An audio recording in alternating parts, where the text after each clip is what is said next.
Detik-detik perahu bidar tenggelam saat lomba di Sungai Musi, Palembang. Insiden terjadi ketika lomba HUT Kemerdekaan RI yang berlangsung di Sungai Musi, Palembang, Minggu 21 Agustus 2022 sore sekitar pukul 16.00 waktu Indonesia Barat. Penyebabnya, perahu bidar tersebut kemasukan air karena ombak dari perahu ketek penonton bidar. Dari video yang beredar, terlihat perahu bidar warna merah terbalik dan dipenuhi air. Sedangkan peserta bidar ada yang terjatuh dari atas perahu.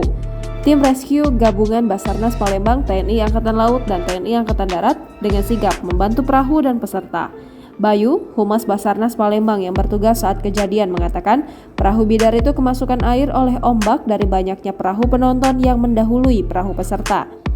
Karena air yang masuk ke perahu terlalu banyak, perahu peserta bidar terbalik hingga membuat setengah dari peserta yang di atas perahu terjatuh. Tidak ada korban jiwa dari tenggelam perahu itu, semua selamat. Tim Basarnas dan TNI pun langsung membantu perahu yang terbalik itu dan memberikan jaket dan pelampung. 5 perahu rescue juga dikerahkan untuk membantu evakuasi.